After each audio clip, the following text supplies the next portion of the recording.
जियो मालिक जियो।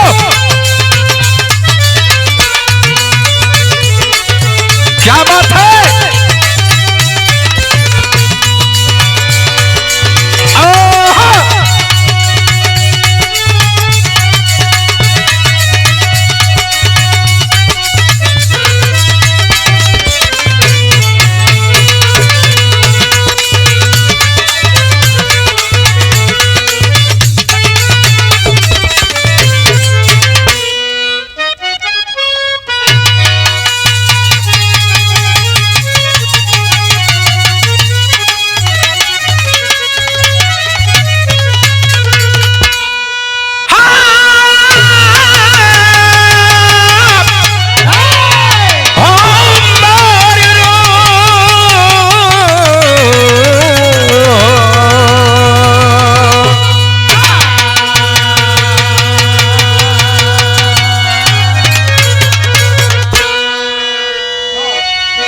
अच्छा भैया, छोटे भाई इरफान भाई के देख रेख में मन्नत स्टूडियो कोलघाट आजमगढ़ के ओर से एक नया कांड की प्रस्तुति आप लोगों के बीच में हो रहल बा।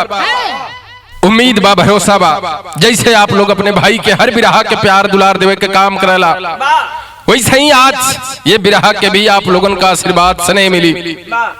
आज मानव इस कदर गिर चुका है आज इस धरती पर मानव कि मानवता भी आज सोचने पर मजबूर हो गई है।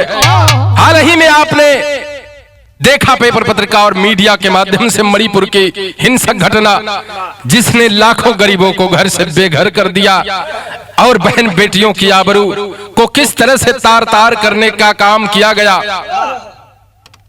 4 लाइन भूमिका से भाव है मास्टर हमरे कवि जी लिखत होन। क्या कहूं इस जमाने को क्या हो गया,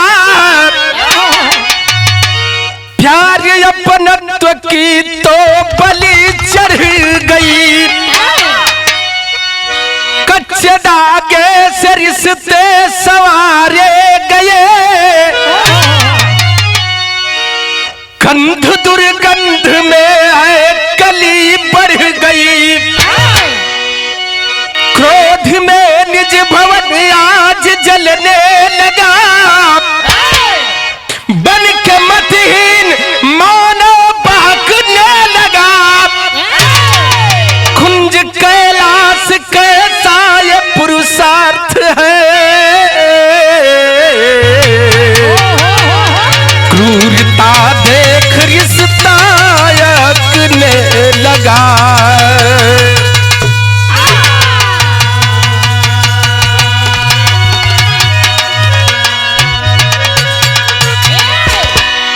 बाबूजी, आज मानव कितना क्रूर बन गया है, देख करके सोचने पर यह दिल आज मजबूर होता है बाबूजी, और कहीं ना कहीं कलेजे में कसक बन करके मानवता की आहट सुनाई देती है।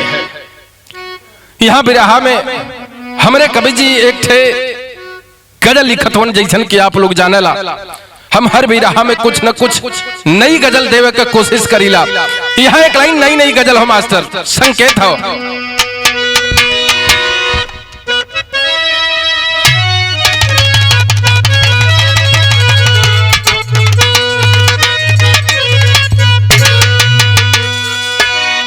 किसी मोहतरमा को कोई आशिक समझाता है, कहता है क्या, बेवफा ये तेरा चेहरा,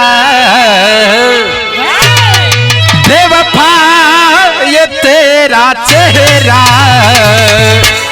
तेरी ओर खींच लाता है, बेवफा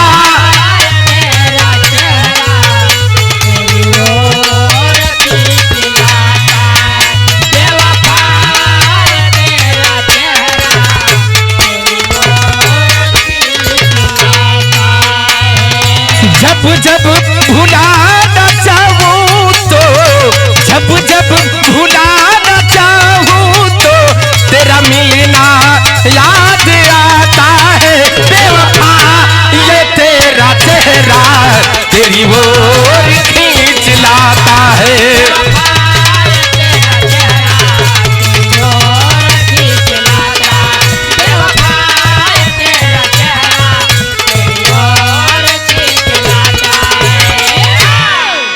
लेकिन ये दुनिया ये जमाना के लोगों के देख के हमरे कवि जी लिखत हुन का भैया, अरे मुश्किल हुआ है जीना, मुश्किल हुआ है जीना, परेशानियां यहाँ है।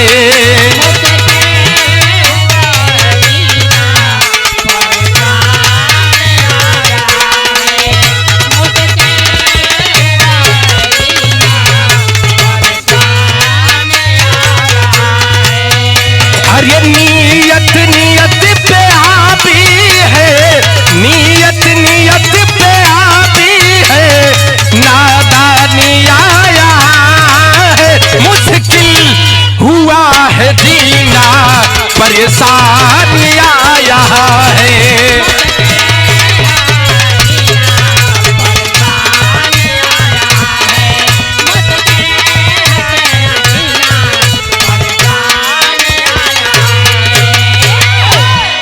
यही जगह से बिरहा का कहानी शुरुआत हो गई मास्टर। कैसे?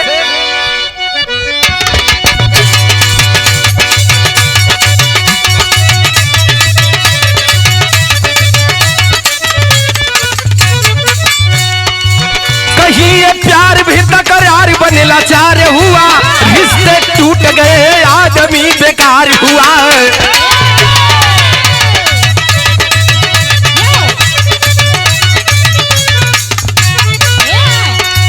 जगजीवन राम जिला कोरबा के वासी है, धनेश्वरी पत्नी थी उर्जा नगरी निवासी है।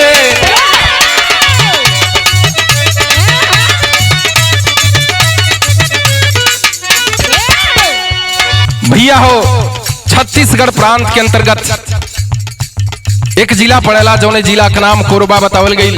वहीं के रहे वाला जगजीवन राम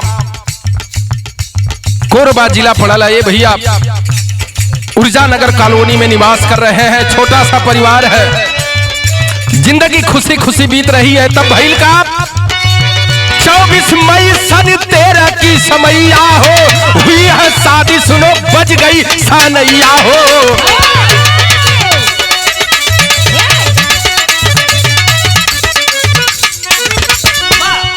आखिरकार धीरे धीरे 2-4 साल का समय बीतल हो, तब भगवान दोनों प्राणी के बुझ दिला, जिंदगी बीतत हो। भइल का अमनियो अंकित दोनों आँख के पुतरिया हो, चली है जिंदगी अधजल में पानेवरिया हो।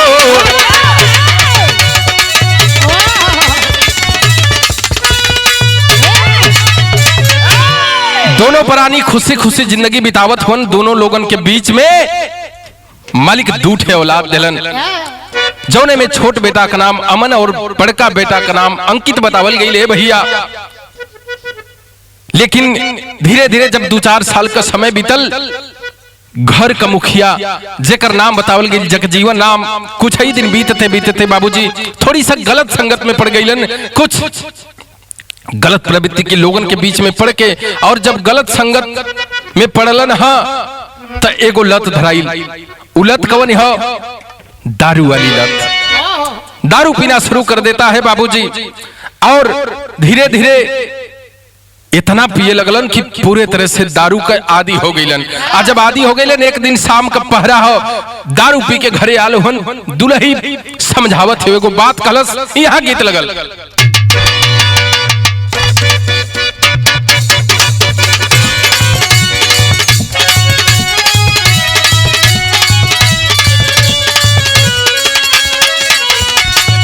देखा हमरे मास्टर बड़ी रंगीन गीत का संकेत कैलन हम। कौनो दुल्ही अपने मन सेधु के बड़ा प्यार से समझावत रहल का, अरे आधी रात के अइला बलम जी आपन मूड बना दा।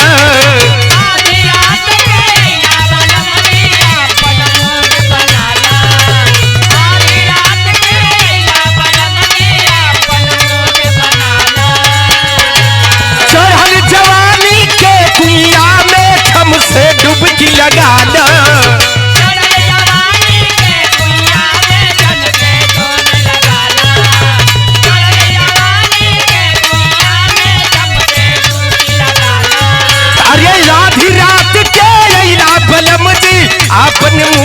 बना ला चढ़ल जवानी के कुइया में झम से डुबकी लगा ला हमारा उठले लगरिया पोरे पोर हो हमारा उठले लहरिया पोरे पोर कोरवा में लेला राजा जी हमारा उठले लहरिया पोरे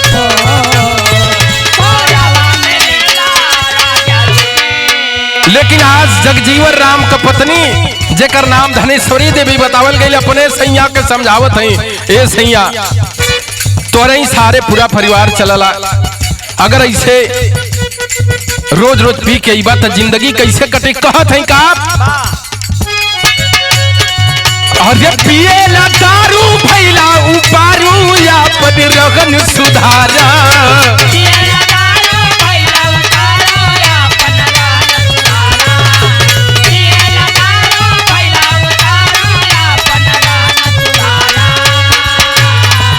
अरे अपने से अपन जिंदगी के नरक में नहीं धारा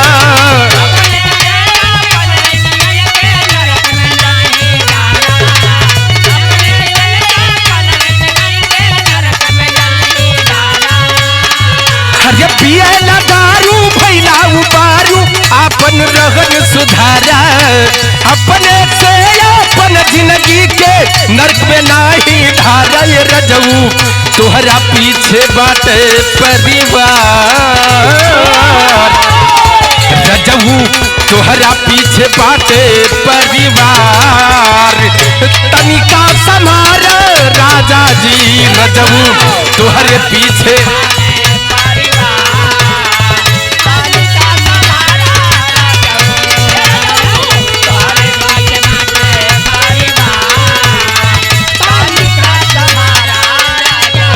दुल्ही एक बात बड़ा प्यार से समझावत हो कहत है का हमरे साथ जइया सैया लेहला साथ फेरा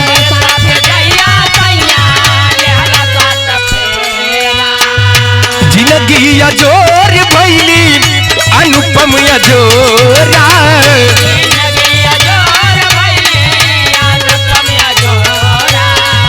अरे एक नारी के खातिर होला सेनुरा सबसे प्यारा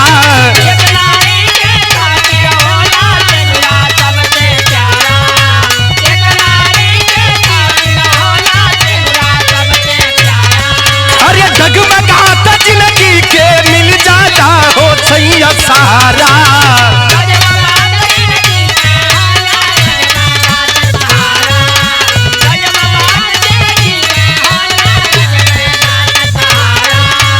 एक नारी के खातिर होला सेनुरा सबसे प्यारा जगमगाता जिंदगी के सैया मिल जाला हो सहारा काहे भैला अपन निर्दयी गवार काहे भैला सैया निर्दयी गवार रहन सुधारा राजा जी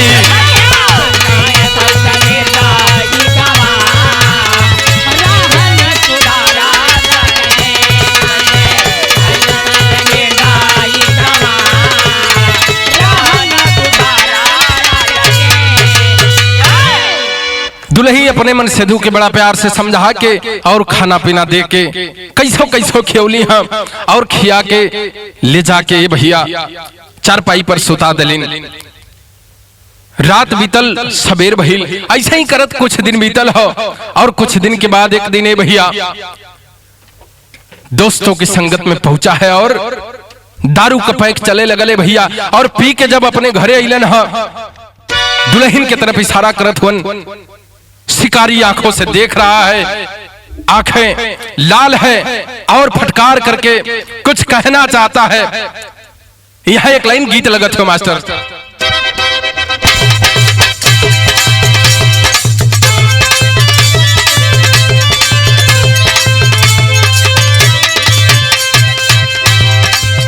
कोनो दुल्ही कलेरा ले शर्माजी अपने मन से धो के समझौले रहल का कहे पिया जनी जाई हो पूरू बाबा अरे राजा जोनी जोरी हाओ पूरू बाबा जहाँ बगली में आप से हो राम।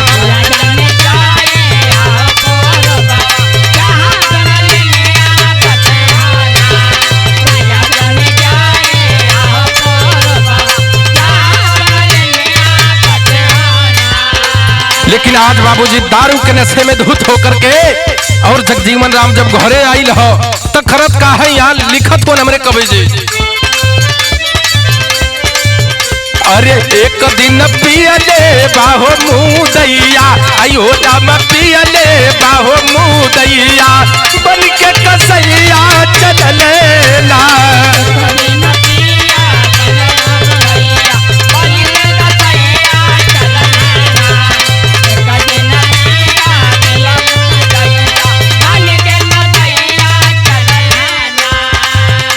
आज बाबूजी नशे में धुत होकर के और घर पे आया है, तुरंत अपनी औरत से फटकार करके कहता है खाना ले आओ। औरत कलश है सैया 2 मिनट इंतजार कैला लेके आवत है। नारी कहत हो का खाना मंगले बाय ठिलाई कहली पहले ले बनाई।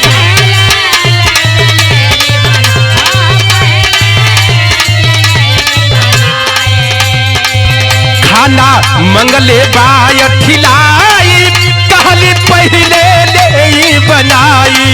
मरल सिरवा पर निरदैया मरल सिरवा पर निरदैया बन के कसैया हो चलले ना।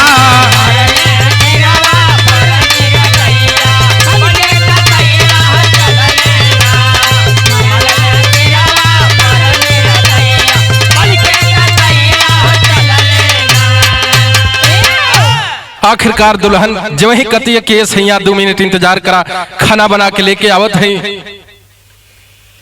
बगल में रखा हुआ एक डंडा उठाता है और उठा करके और दुल्हन के सर पर चला दिया। बाबूजी छटपटा रही है वह दुल्हन और रो रही है, राम की भीख मांग रही है। ये सैया खनवाली वही न कली इतनी बड़ा गलती दे इतना बड़ा अपराध ना कर दिली सैया की इतनी बड़हर सजा देत हुआ।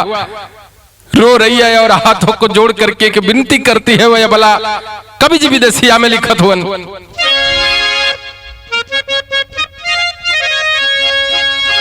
अरे रोई रोई सजना से करगा था जोरिया हो महाराजनिया बरा के। अरे सुनो सजनवा कल से सैया खाना बना के अब लेके आवत है। इतना जुलूम काहे करत हुआ ये स्वामी। लेकिन आज दिल में दया नाम की चीज नहीं है।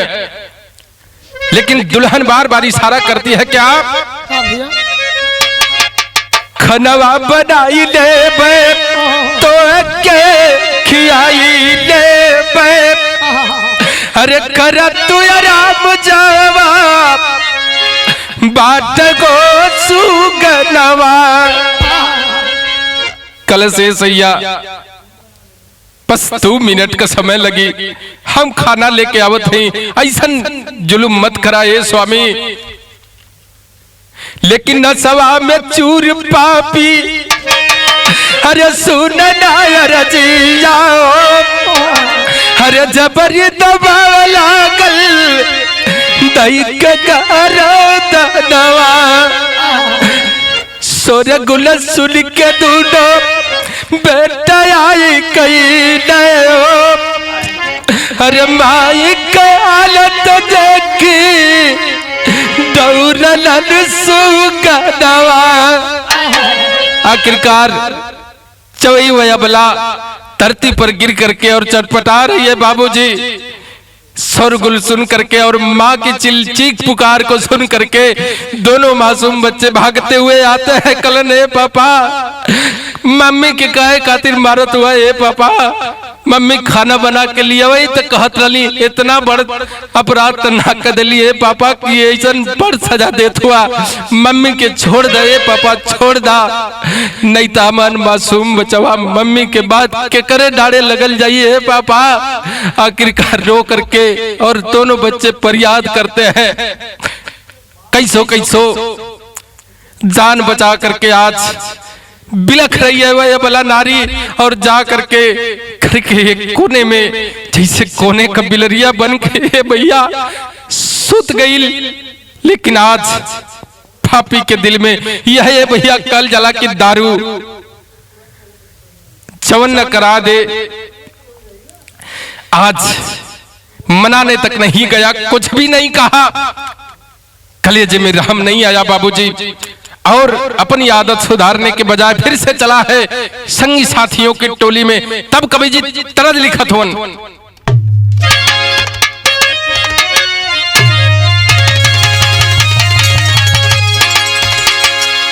देखा माता बहन लोग बड़ा प्यार से गीत के गावे लिखा अरे झाझर मडुआ जन छाप भैया ये बाबा हो लागी सुरु जवा के जोत हो झाझर मडुआ जन छाप भैया ये बाबा हो लागी सुरु जवा के जोत हो।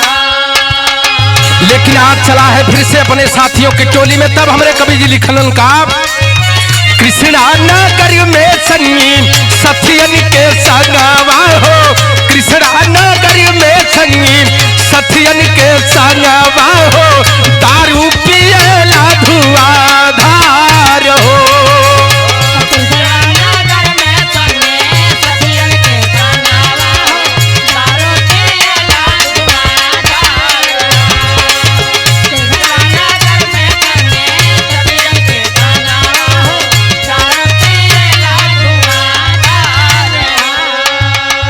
भइले बेगोसयापन सुध भी गवावले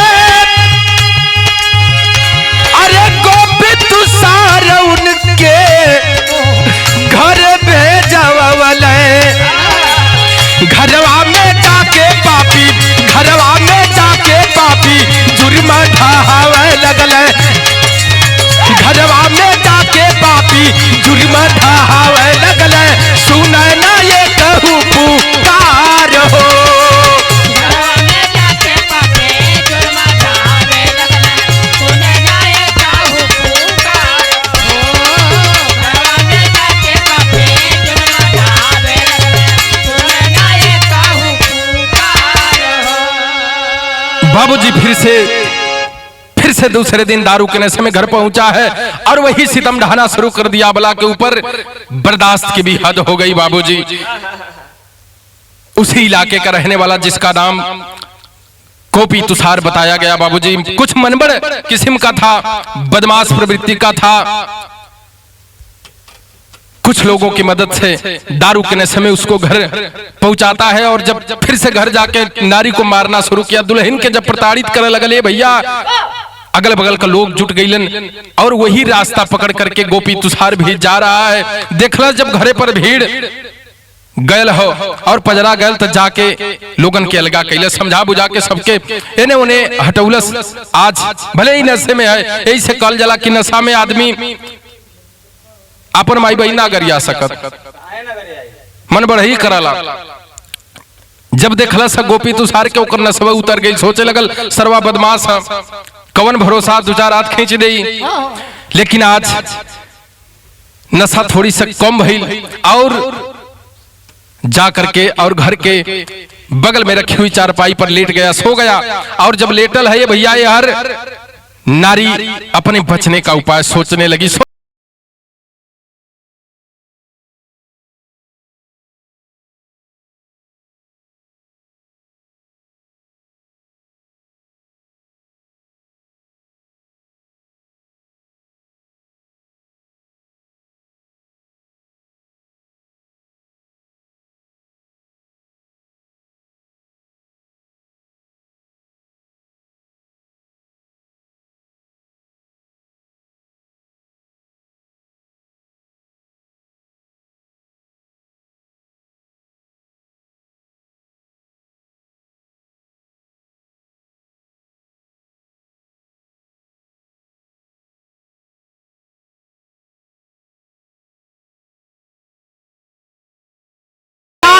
बड़ा गावन अब जियल नहीं जाना हम। अब 5 लाख तू लैला पहले लेकिन हमारो जान बचाला हम।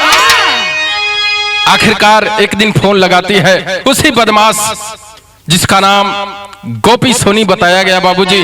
फोन पर जब उधर से हेलो की आवाज आती है, पूछने लगा गोपी सोनी हेलो कौन? कहती है कि मैं जगजीवन राम की धर्मपत्नी बोल रही हूँ। कलश हाँ बताइए क्या काम है? कलश है भैया रोज रोज के मार से अब हम थक चुकल हैं, टूट चुकल हैं, अब हमारी हिम्मत गवाही ना देती है, कैसा हूं हमार जान बचाला। गोपी सोमी कहा कि इसके लिए तुम्हें 5 लाख देने पड़ेंगे। टूट गई वह अबला। कलश की जान बचावे खातिर आज 5 लाख भी हम देव तो के। तब गोपी सोमी कलश की नहीं 50,000 एडवांस देना पड़ेगा। कलश वो मंजूर हो। तब 50,000 पहले दिहाली उस बारी नारी बिलखली अय बना सुनवा सैया कह हम कारी नारी बिलखली।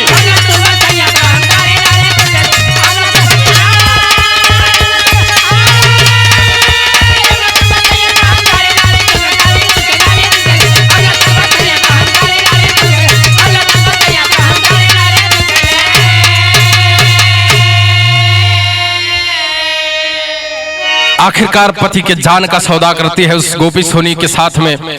और जब सौदा कैले सौदा तय हो गल, गोपी सोनी उसको आश्वासन देता है मैं तेरी आबरू को बचाऊंगा, मैं तुझे रोज रोज पीटने से बचाऊंगा, मैं तेरे साथ में खड़ा हूं तेरा जान बचाने के लिए। आखिरकार भइल का आल्हा में हमारे कवि जी लिखलन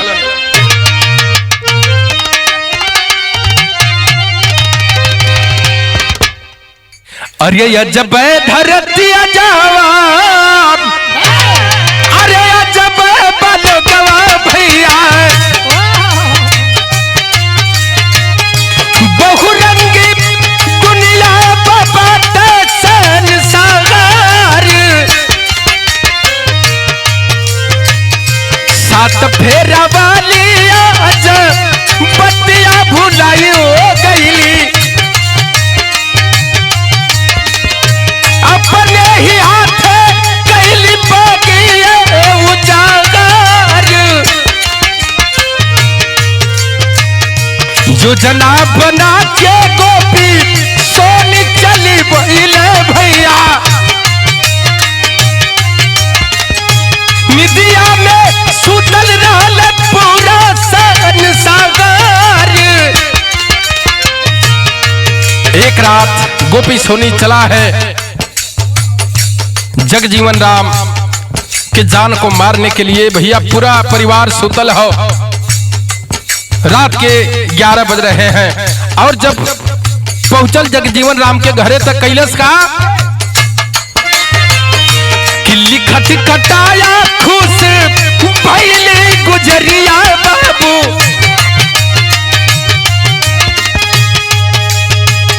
किल्ली खटखटाया खुश पहले गुजरिया बाबू। साल गिरह वाली आज मिल गऊ पगार। भैया हो पेपर और पत्रिका के माध्यम से पता चला जौने दिने गोपी सोमी सैया का जान मारे खातिन जगजीवन राम के मारे खातिन उनके घरे गले वही दिने शादी का साल गिरह हो। आज जब दरवाजा खटखटाया है पत्नी मन ही मन खुश है, सोचत हो कि आज साल गिरह का तोहफा हमके मिल जाई, कि रोज रोज के मार खैले से छुटकारा मिल जाइए भैया। और जब किल्ली खटखटाया है आकर के जगजीवन राम दरवाजा खोलता है तब हुआ क्या? खोल दरवाजा कैले मुदैया बाबू, जखनी बनाया वही कुल्हड़िया से मांगार। चिखत चिल्लाया के तनो आइल ना दर्दिया भैया, टूटी गइल सांस गइल स्वर्ग सिधार। आखिरकार तब तक वार करता रहा उसके सर पर और गर्दन पर जब तक उसके प्राण पखेरु इस शरीर को छोड़ करके उड़ नहीं गए बाबूजी, और जगजीवन राम को मारने के बाद शरीर लहू से लहूलुहान है, धरती पर छटपटा रहा है, करा रहा है, लेकिन सुनने वाला कौन है? पत्नी एक तरफ कोने में बैठ के मुस्कियात है और सोचत हो जायदा रोज रोज के खटखट से छुटकारा मिल गल सरवा, रोज रोज के मार खेले से बढ़िया एक ही बार वारा न्यारा हो गल, ठीक हो। आखिरकार भइल का आखिरी लाइन में कवि जी लिखलन,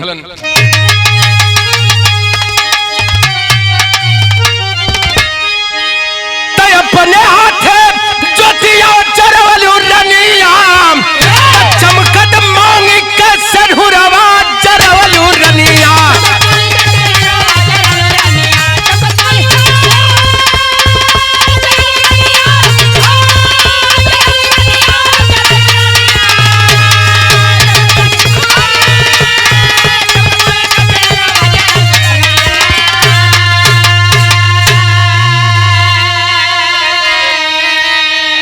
पुलिस प्रशासन शक्ति से तब पूछे गौर बढ़ाई, अरे पत्नी पर शक बांट देहली सारा भेद बताई, तलुटली मांग के सनुरवा बतवली रनिया। आखिरकार जब पुलिस कड़ाई के साथ पूछताछ करना शुरू करती है और शक के आधार पर जब पत्नी को गिरफ्तार करती है, धीरे धीरे जब पुलिस का डंडा पड़ ले भैया, तब सारा भेद उगलना शुरू करती है। बताती है कि पति की रोज रोज के मार सहते सहते टूट गई थी मैं, और मजबूर होकर के मुझे ऐसा कदम उठाना पड़ा। और जब पुलिस वाले पूछते हैं और तुम्हारे साथ में तुम्हारी मदद कौन कर रहा था, तब बतौले से कहा,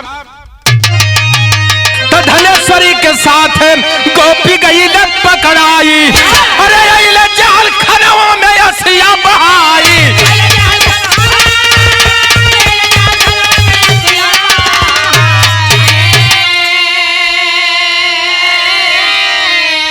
बचवन के नेवरिया के डुबवलु रनिया, चमकत मांग के सनुरवा लुटवलु रनिया।